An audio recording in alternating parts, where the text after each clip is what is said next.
Mga kababayan, ngayong araw po ng Biyernes, August 29 na po, 2025, patuloy pa rin po pinapalakas ni Bagyong Jacinto itong southwest monsoon or hanging habagat sa kanlurang bahagi ng ating bansa kahit nasa labas na siya ng Philippine Area of Responsibility. Panibagong cloud cluster kumpul ng kaulapan ng ating minomonitor at banta sa panibagong low pressure area sa may silangan po ng Luzon. Kung bago ka lang sa ating channel, huwag mo muna kakalimutan na mag-like and subscribe, pa-share na rin at pahit ng notification bell para next update po natin ay mabilis po kitang mano-notify.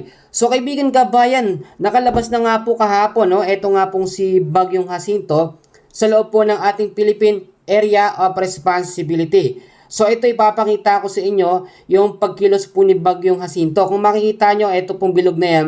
Si Bagyong Jacinto yan na nasa labas na ng ating Philippine Area of Responsibility. Pero malakas pa rin ang sirkulasyon ng kanyang hangin. Makikita nyo naman, sa ngayon ho, meron pa rin siyang lakas o nagme-maintain ho siya sa 55 kilometers per hour. At yung pinakamalakas na maaabot niya hanggang 75 kilometers per hour o sinasabi natin na tropical storm category. Pero magkagayon man, nasa labas na ito ng PARNO or Philippine Area of Responsibility. Ang habagat naman ay patuloy niya pong pinapalakas. Kaya nga sa title natin, pinapalakas ng bagyo. Nakikita niyo yung sirkulasyon ng hangin na ito mga kaibigan, mga kababayan.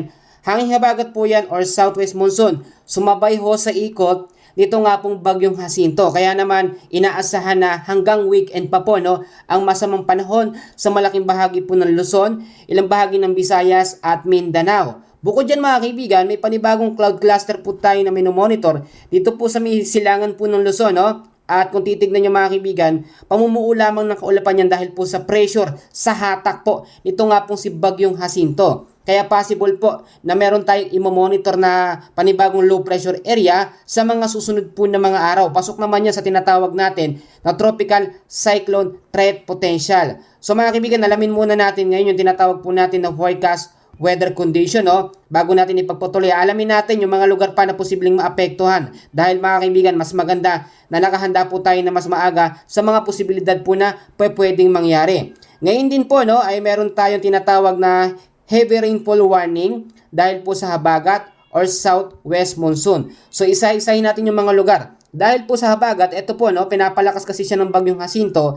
Ngayong araw po, ngayong Biyernes po na kaibigan, August 29, ina-expect natin mamayang hapon ng 50 to 100 mm sa dami ng ulan dito po sa Occidental Mindoro, kasama po ilang bahagi ng Palawan, Antique at Negros Occidental. Sa Sabado naman po ng hapon, August 30, 50 to 100 mm din na dami ng ulan sa Occidental Mindoro at Palawan. Bakit mga kaibigan? Tignan nyo mabuti. Apektado talaga yung lugar na aking binanggit ng extension ng hangin po. Ito nga pong low pressure area na pinapalakas itong habagat or southwest monsoon. So mas maganda na nakahanda po tayo sa mga posibilidad po na pwedeng mangyari. So balikan natin yan mga kaibigan dahil nga po meron tayong forecast weather condition. Dahil pa rin po sa trap or extension ng hangin, ito nga pong Bagyong Jacinto sa Ilocos Region, Cordillera Administrative Region, kasama na rin po dyan ng ilang bahagi ng Zambales, Bataan, Tarlac, Pampanga, Isabela, Quirino, at Nueva Vizcaya ay patuloy din po makakaranas ng maulap na kalangitan na meron pong kalat-kalat na pag-ulan, pagkulog at pagkidlat dahil po yan sa extension ng hangin itong bagyo. Ang ibig nating sabihin, kahit nasa labas ng isang bagyo, yung hangin niya pa rin, malawak po ang nasa sakop. Kung makikita niyo yung hangin na yan, yan po ang ibig sabihin yan, spiral clouds, paikot. Sumabay sa ikot ng habagat or ng southwest monsoon. So yung mga lugar na aking binanggit, possible pa rin ang mga pagbabaha sa mababang lugar at landslide po sa mga landslide prone area. Lalo na ho sa hapon at sa may gabi. Sa area naman ng Visayas, kasama po ang Mimaropa, ilang bahagi po ng Bicol Region, Zamboanga Peninsula, Northern Mindanao, Caraga, kasama na ho dyan ng Quezon, patuloy hong makakaranas ng cloudy skies with scattered rains and thunderstorm dahil po dito sa habagat or southwest monsoon. Tulad ng aking sinabi, ang senaryo natin dito kapag meron pong bagyo, nasa labas man, mas malapit po sa habagat, patuloy na lalakas ang habagat or southwest monsoon. Pero kapag po ito ay nakalayo na, itong bagyo na ito mga kaibigan, si Bagyong Jacinto, maglalandfall po kasi siya dito po sa Vietnam sa mga susunod po ng mga araw bilang isang tropical depression din, mahinang bagyo hanggang sa maging low pressure area.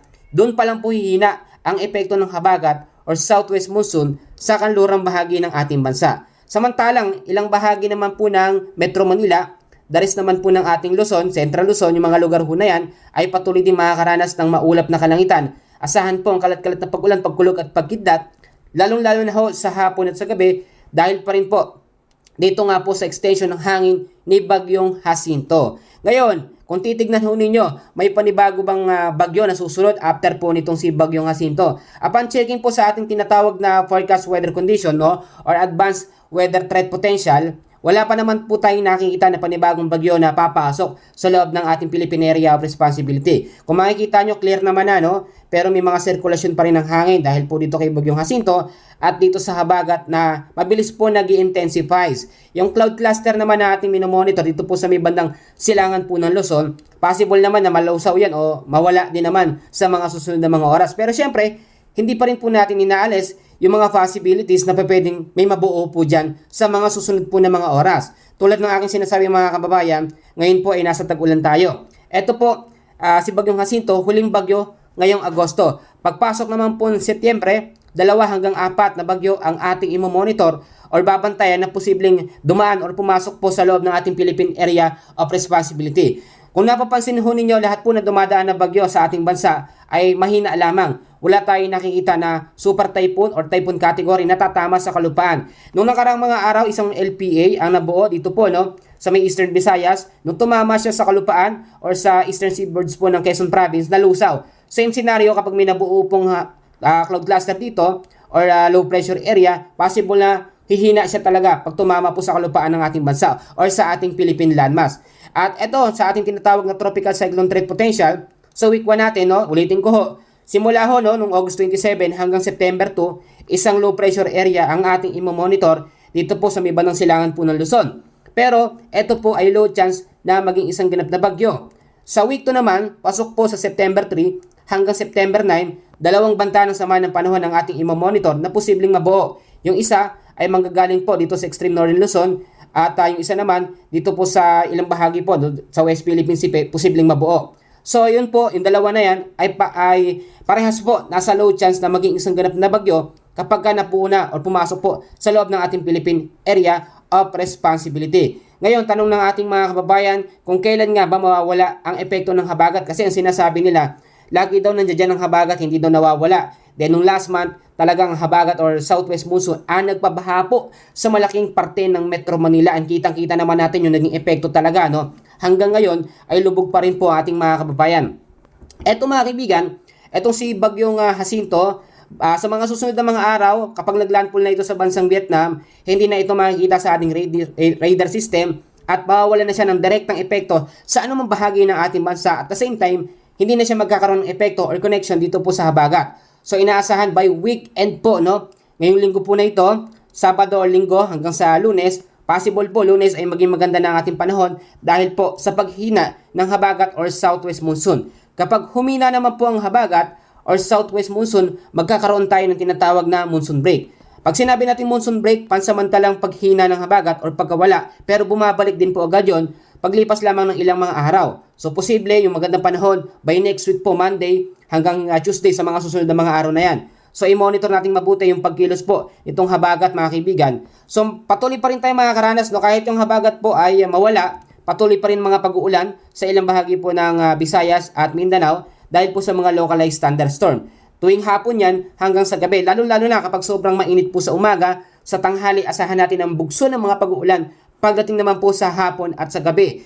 At ang mga localized thunderstorm mga kaibigan, hindi hihuyan nawawala. Minsan, bumubugso yan ng malakas na pag-ulan, minsan naman po, no, makulimlim lamang. So mas maganda na nakamonitor po tayo at nakabantay sa lagay ho ng ating banhon. So ngayon, wag na tayong mangamba dahil maituturing na natin na storm free na tayo kahit po nasa labas pa ito ng par. Ito naman hihina naman na ng hihina. Tingnan nyo mabuti, no?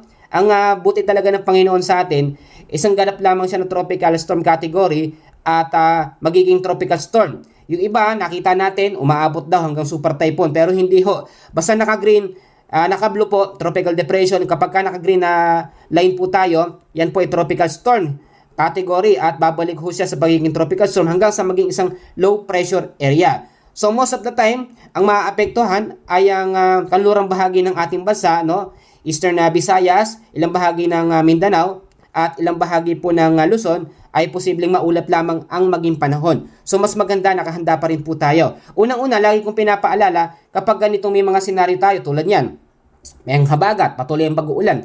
Lagi ko kayong sinasabihan na i-check no, ang mga importanteng gamit natin, mga appliances na electric mga kaibigan, mga papeles, importante yan. So sana huwag kayong magsawa sa mga paalala ko. Pangalawa, ay i-check po natin ang lagay ng ating panahon sa ating mga lugar. Lalo na ho, yung mga pumapalaot na mga kababayan natin, yung mga mangingisda dyan, umaasa lamang po no, sa balita o sa lagay ng panahon. Kapag alam nyo ho, yung mga lugar ninyo apektado ng mga pag-ulan, kahit habagat, kahit walang bagyo, localized thunderstorm, maging alerto po tayo. Pakaramdaman po natin ang ating panahon. At the same time, tumingin tayo sa mga weather update. Kaya po, maaga pa lang, no, ay naglalabas na ako ng update sa lagay ho ng ating panahon. Pangatlo mga kaibigan, i-check po natin ang ating mga light materials. No? Kamusta ho kayo? Yung mga nadaanan po dito sa may bandang Eastern Visayas, no? Ilang bahagi po ng Central Luzon, dito sa Mindanao, sana ho okay lang kayo. No? Pinalala ko ng mga nakaraan na palitan natin yung mga light materials na mas maayos. I-double check ang mga bubong. At eto din po mga kaibigan, importante, no? May issue tayo ngayon sa flood control, yung mga basura linisin ho natin dahil minsan ang nangyayari sinisisi pa sa taong bayan or sa atin na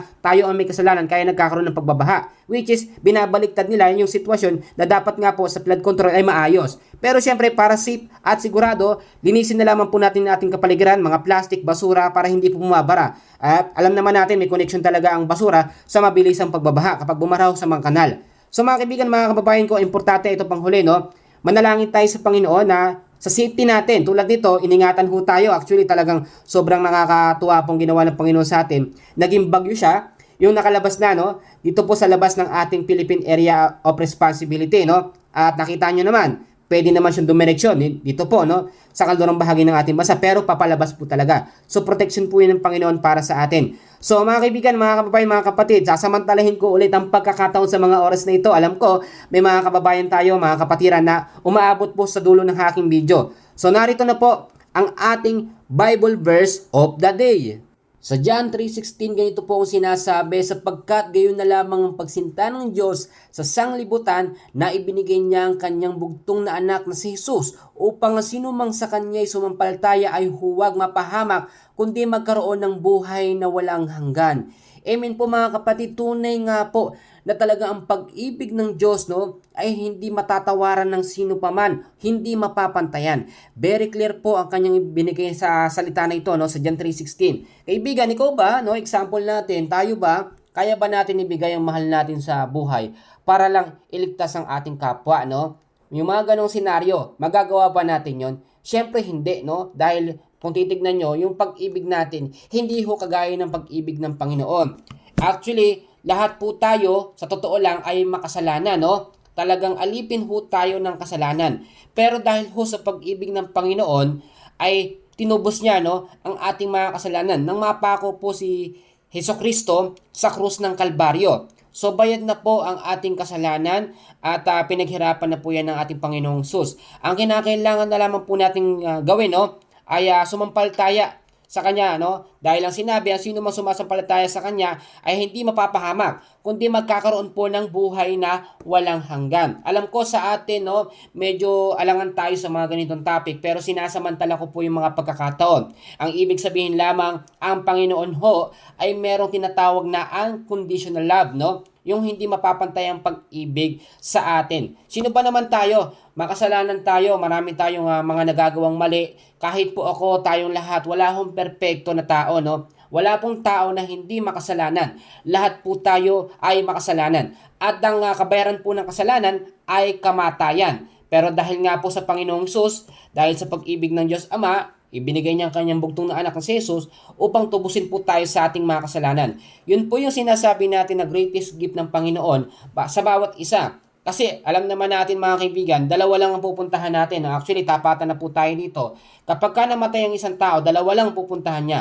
Sa impyerno o sa langit. Lahat naman ho tayo gustong mapunta sa langit. Amen po ba mga kaibigan, mga kapatid, mga kababayan?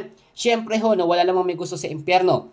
Pero dapat may proseso tayong gagawin. Hindi naman ho ganun kadali. Siyempre yung tanggapin po natin ng buong puso natin, no? Itong ating si Panginoong Hesus, no? Ang Panginoong Hesus, tanggapin natin sa ating puso at ipamuhay natin ang kanyang mga salita. At the same time, no, tuparin natin yung kanyang mga utos. Sa pagkakataong yun, makikita nyo yung mga pagbabago. once na tinanggap na natin ang ating Panginoong sa ating puso, magkakaroon po tayo ng buhay na walang hanggan. Siyempre, dito sa lupa po kasi, no, eto pansamantalang buhay lamang natin. Actually, kung ikukumpara nyo, hindi nyo maikukumpara. Hindi natin maikukumpara ang buhay dito sa lupa kumpara sa eternal life sa langit, no? Ang lino na sinabi, magkakaroon ng buhay na walang hanggan ang sinumang sumasampalataya sa ating Panginoong Sus. Siya po ang daan at wala nang iba, no? Siya ang daan at katotohanan patungo po sa langit. Kaya mas maganda ho na inire-ready natin ang ating mga sarili, no? Dahil tayo dapat lubos na nagpapasalamat, tulad na lamang yan. Sunod-sunod ho ang mga bagyo, ang mga lindol, mga pagbabaha, pero pinabayaan ka ba? Pinabayaan ba tayo ng Panginoon? Still, nandito pa rin tayo buhay at nakikinig po, no, ng salita ng Panginoon. Napaka-importante na i-acknowledge natin sa buhay natin at magpasalamat tayo sa bawat blessings, sa bawat paggising sa umaga na kompleto tayo at walang sakit. Napaka-importante po talaga yun. At kung may problema naman kayo, pwede naman na po natin yung ipanalangin, no, o hingi natin ng guide sa Panginoon para sa dapat po natin gawin o dapat nyo pong gawin. So, kaibigan kabayan, kapatid, maraming salamat at kung umabot ka sa pinakadulo ng video na ito, mapalad ka po, no? Dahil isa ka sa nakarinig po ng salita ng ating Panginoon. At ulitin ko lamang po, no? Kung nakaabot ka sa dulo, pa-comment naman po, no? Ng yung pangalan at yung lugar para next update natin ay masya-shoutout po kita at mare-recognize po kita. Ako'y lubos na nagpapasalamat sa iyo, kapatid. Maraming salamat po. God bless po sa inyong lahat.